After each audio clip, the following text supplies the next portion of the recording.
Vakawanda Theo vada kuziva kuti pamakaenda kwaMutare nanasekuru baba vakasikuramba kuti zvinhu zvibviswe. Takazonzwa kuti panenge pakazoitwa kufonerana here nasekuru Kanengo. Saka veruzhinji vada kuziva kuti nyaya iyi yava ipapi tichibva ipapo. Alright, mukoma Robert, tichibva pakuenda kwaMutare tichisvika kumba kwababa, baba vachiramba kuburikidza nemudzimai wavo Tambudzai anoti hazviiti kuti tidzokere muurombo. Takadzoka kuno kusekuru ati ngatidzokere kuMatare. Takadzoka kuno kuHarare. Tadzoka kuno kuHarare tinogara mazuva. After some days ndinozodzokera unobriefa sekuru kuti todini. Sekuru anoti vakati vachandifonera kuti ndizouya kunobvisa zvinhu. Then ndopo ndinozoenda kwasekuru. Sekuru anontaura kuti vandifonera vachitaura kuti vari kurumwa, vari kuita sei nezvavasi kuona. So vati vachandisira mari yefuel. From there vakazofona futi vakati ivo havasi kuchada zvese izvozvozvo. The pressure is coming from the wife. So I think maybe mukadzi ndiye ari kuramba asi baba vari kuda. So mukadzi ari kuramba ari kuti atidzokere muurombo. Then that's why ndakamboti kune Zimbabwe ndinokumbirawo ma-DNA test for the rest of my father's children. Chikonzero baba vane mahurawo maviri, mai guru vanova Modi Makosi ndo mukadzi wekutanga wakaona ari virgin wachita vana 5 naye. Then kozoita mai Nini vanova Tambudzai Mapuranga wakaita vana 4 nawo. But kusangana kwakaita baba namai Nini Tambudzai, baba vaishanda kwaRusape vachigara naMbuya Modi Musiyarira Makosi. Vachigara kudaro Mbuya Modi vaenda kumusha nevana iholiday. Then Tambudzai aita basa rekunyepa kuparidza muchechi nekuita sei ari girlfriend raMancuwe. Mancuwe anova ingari shamwari yababa yekubasa. Mancuwe akuenda kumusha anoti kuna Denford Musiyarira, sara uchindionerawo girlfriend yangu unoitengera chingwa kana isina ndikanonoka kudzoka. Then how baba pawakasara wachiwana chance pakuendesa chingwa ndo pakusvika wachizobikirwa sadza nehowe dzinova dzawakataurira mudzimai wavo Modi auya kuti howe dzandabikirwa hadzina kundiitira zvakanaka. Ndo pakutoshifta mabhegi kubva kumba kwaMancuwe wakuya kunogara mumba maDenford.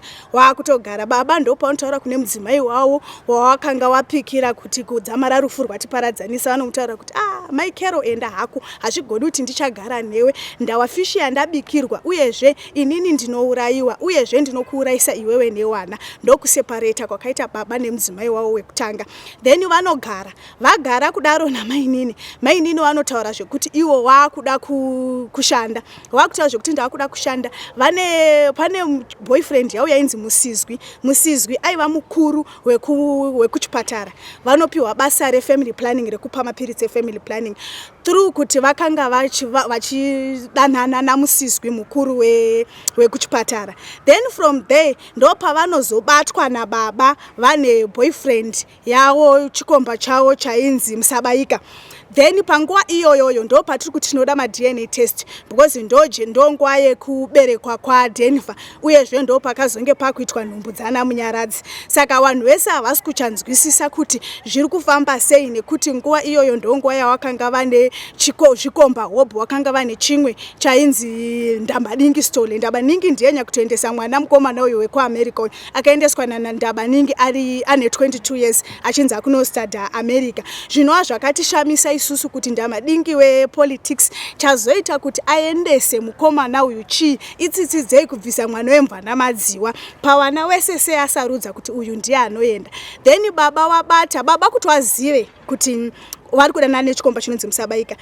Musikana webasa akaita overhead mai Nini Tambudzai vachitaura pafoni neboyfriend kuti ngatisangane mutauni. Then musikana webasa anofona kuna baba akati muri kubasa here zvikanzi hongu zvikanzi ibvai kubasa endai pakati munonoona mama ndo pavari wengu wachitaura pafoni nemumwe murume wengu wachitaura naye. Baba vanoenda ipapo vanosvika vachiona mai Nini Tambudzai vari kuvatwa kusiti rekumashure nechikomba chainzi Musabaika. Baba ndo pavanodzoka vachida kuzviuraya vanotora pfuti vanoda kuzvibaya vanotora tambo kuda kuzvisunga. Mukomana akavanunudza ndiye mukomana wavakazouraya anonzi Togara sei akati baba hamugoni kuti muzviuraye pay over that. Ndo panozoenda iye Denver na Ellen, the late Ellen, wakaenda wese kumba kwatete chitakatiri wachida kuenda kunorepresenta nyaya yawo kuti aiwa isusu mai vedu vabatwa nechikomba. Kubva ipapo chengori from one chikomba to another. But nena uye kuti munhu aiziva mushonga nekuti paakapinda mumusho kwamusiyarira akauya nemonaki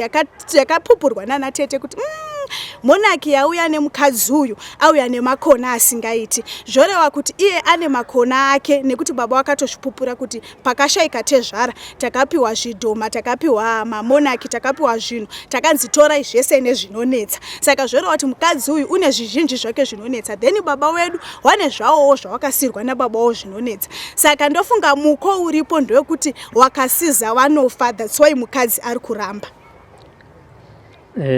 Saka nasekuru zvamataura kuti vakafona vachiti vari kuda fiwa. Sekuru vakati sekuru vari kuti chii nezvekuenda ikoko kana kuti vari kumirira kuti ivo baba venyu vachiuya kuno kuHarare? Sekuru vaimirira kuisirwa fiwewo yekuti wakwanise kuenda kwa Mutare. But fiyo yacho ndo isati yauyiswa. Saka isusu on the arrangement with the family tiri kuronga kuti isusu kuti tione kuti baba vauye kuno kuHarare, it will be an expense again kuti vauye kuno tozodzokerana nasekuru. Saka isusu tiri kuronga sefamily kuti tinokwanisa kuti tiisire sekuru fiwewo nemacharges ese anodikanwa. Totora sekuru toenda nawo kumusha. Ndawa baba vari kutaurawo vachiti inini handini ndega ndakabata muno mumusha, kune vamwe vakabata vechidiki nevamwe vaningina wangu vakabata. Saka sekuru tinoda kuti vaende kunopedza nyaya dzese vari pamusha pane munhu wese, zvese zvobva zvapera at once, nekuti wakatora zvababa wedu wachisiya futi zvewaningina wavo tichasara tine rimwe dambudziko mumusha. Ko zvemudzimai wavo? Zvemudzimai wavo ndo zvinotoda kutotanga kutotorwa nekuti ndo zvakatokurisisa zvacho. Saka sekufunga kwenyu zvingaitwisa rini izvi? Ndinodavira kuti any day midweek inoi tisati tasvika kuweekend, hatifungi kuti tinosvika Friday, but any day pakati ipapapa. Tidzokera mashure zvishoma. Maimboti gore negore panofa munhu between May and June. May, June na September. Vanoti wakatora musikana April, wanotora mukomana September, then wotora musikana June, wotora mukomana September. Saka muchitaura nasekuru vanoti dambudziko iri pari zvino vangazvigadzirise sei nekuti nguva ichiripo September asati apfuura?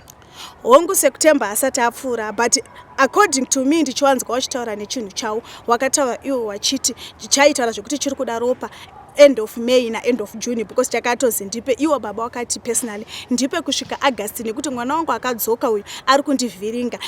Icho chinotaura chichiti handichakupi kusvika kwese ikoko kwakure, ndiri kuda kubva iko zvino yenge iri May, first week raMay, wakati kubva iko zvino kusvika end of May na end of June. Nguva tichinayo kusvika kuna September, but the fear of us now is takusvika pana end of June, apa ndo pawakapiwa muko wacho, and we are very scary kuti wachada kunyisa ndiani, because muzukuru paakatomboenda akataura kuti he's a hungry leopard, munhu wekuti haasi kutombotya, ane fiye kuti ndafumurwa ndaita sei, but munhu wekuti haasi kutombodzora tsvimbo nekuti mukadzi ari kuti usasize, at the same time mukadzi anomupa pressure yekuti uraya, nekuti vanhu vakatochinja magopost. Patakaenda mukomana akanga akutaura zvekuti ndanochinja madays etiquette ndendinofanira kunge ndakaenda nezuro. Zvotaura kuti iye paakauya mukomana aitaura zvekuti inini ndanzi ndiri kufa. So iwewe kana uriwe wanzi uri kufa, hauna kuzotidaidza kuti tifambe sefamily, wafamba nababa wako namai vako chete, waakudzokera kuAmerica. Sei waakudzokera kuAmerica wakambouya uchiti ndiwe uri kuda kufa? Zvoreva kuti wengu anekwengu wachinja kuti ngari uende kuna ningi.